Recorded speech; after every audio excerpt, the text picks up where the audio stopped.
주로 이제 노안이 됐다고 하시는 분들의 대부분이 아이들 같은 경우에는 돌출 해결이 됐는데 내가 늙어 보여 이러시는 분들이 한 80, 90% 되는 것 같아요. 캐릭터잖아요. 그리고 말씀을 드려도 환자분들이 좀 전혀 부정이 없는 치료는 아니에요. 제 교정이. 교정하면은 막 무조건 예뻐질 줄 알았는데 네. 늙어 보인다고.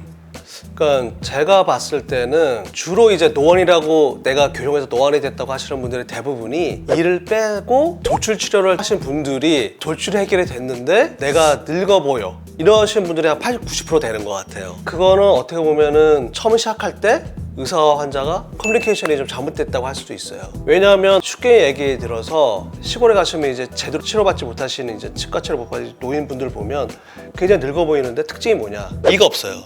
이가 없으니까 윗입술이 확 꺼졌어. 아래 이는 많이 보여.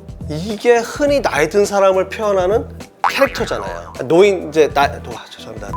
나이가 드시고 그러면 이제 피부 탄력이 떨어지니까 여기가 빵빵해 보이는 게 젊어 보인다는 그런 인상이 있는 거잖아요. 근데 가장 큰 지지를 해주는 게 치아예요. 치아가 지지를 안 해주면은 늙어 보여요. 보통 노안이라고 얘기하시는 분들이 보면 치아 각도가 이렇게 죽어 있는 경우가 많아요. 그러면 치아가 죽어 있다는 건 입술의 지지가 떨어진다는 거잖아요. 발치를 되도록 안 해야 되고 한다 그래도 이 치아 각도를 유지하도록 계속 유지를 해주는 거예요. 좀 들어오더라도. 요새는 비발치 치료가 늘어나고 있기 때문에 특히 나이가 좀 있으신 분들에서는 가장 먼저 비발치를 먼저 생각하거든요. 그러니까 결론적으로 얘기하면 돌출 치료를 하더라도 이분이 나이가 들어가는 걸 생각을 해서 지나치게 앞니를 당기는 거에 대해서는 고려를 해야 된다는 게 현대 교정이에요.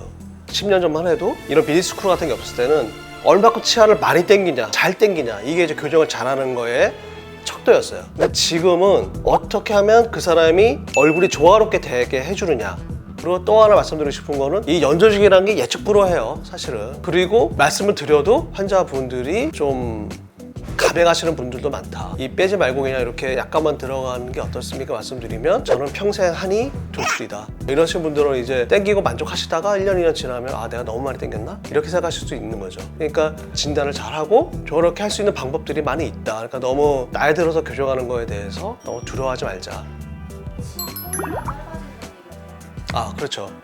그게 이제 충치, 치주, 치근흡수 이 세 가지가 대표적인 부작용의 얘기를 하는데 가장 크게 걱정되는 게 충치잖아요. 충치가 생기면 안 되는데 장치를 붙이게 되잖아요. 보통 이에 아무것도 없을 때보다는 당연히 충치가 생길 확률이 높아져요. 플렉이 잘 낄 수밖에 없어요. 저는 성인 교정해가지고 충치가 문제가 되는 경우는 한 번도 못 봤어요. 왜냐하면 성인의 경우에는 그만큼 미적으로 관심이 있고 이런 개선하기 위해서 치아 교정을 하시는 거잖아요. 그러니까 닦는 거는 잘 닦으신단 말이죠. 그러니까 특별한 경우가 아니고서는 충치는 성인 교정에서는 걱정할 바가 안 돼요. 자기 관리를 잘 하니까. 이제 문제가 되는 거는 이제 아이들 같은 경우에는 문제가 되죠. 중학교 2학년 남자아이 질풍노도의 시기 이런 애들 더 반항하고 먹고 그냥 따끈하고 그냥 자버리고 그런 애들이 이제 병원에 오게 되면은 진짜 병원에서 적극적으로 케어를 해줘요 이거. 근데 치주의 문제는 좀 다를 수가 있어요. 뭐가 다를 수가 있냐면은 치아가 이렇게 있고 주위에 치조골이 있다 그랬잖아요. 그러니까 치조골이 정상 레벨에 딱 있다 그러면 교정이 잘 되고 문제가 없겠죠. 근데 중년에 있다 보면 치조골이 어느 정도 녹았어 이미 낮아. 근데 거기다 장치를 붙였어. 교정이 딱 끝났을 때 이 몸이 나빠졌다고 느낄 수도 있어요. 왜냐하면은 쉽게 말하면 치아가 이렇게 겹쳐 있을 때는 요 겹쳐 있잖아요. 그러면은 치조골이 없는 게 안 보여요. 이미 겹쳐 있을 때 여기 치조골이 없었어요. 근데 이렇게 싹 피면은 요 치조골이 없는 부분이 보여요. 그게 그 유명한 블랙 트라이앵글이에요. 치아 교정하시는 분들은 다 알아요. 검은 삼각형. 치아와 치아 사이에 보이는 부분.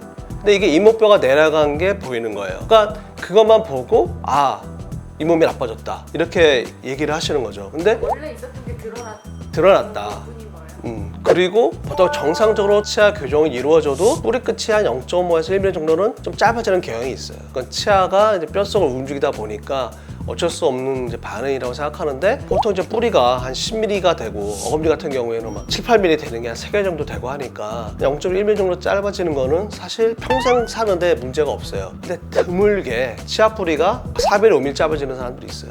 영구적으로. 그거는 참 무수하게 연구를 했지만 확실히 나온 게 없어요. 피검사를 해서 뭐 이렇게 해봐도 정확히 나오는 게 없고 뭐 치아 교정을 통해서 잘못돼서 그럴 수도 있겠죠. 이게 치아가 움직이면서 딱딱한 뼈에 닿아서 녹는다. 옛날에 단수를 이렇게 생각했는데 치아 교정을 잘해도 그렇게 짧아지는 분들이 있어요. 그런 분들은 이제 중간중간 사진을 찍어서 잘 확인을 해야 되고요. 그리고 이제 교정 치료를 중단하면 멈춰요. 그러니까 우리가 교정 치료를 큰 거 빨리 하고 빨리 조기에 교정 치료를 종결해 주는 게 필요하죠.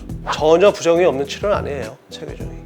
그리고 이 중년 교정에는 오히려 치주가 또 오히려 개선되는 경우도 있을 수가 있는데, 어떤 경우냐면은 이가 빠졌어요.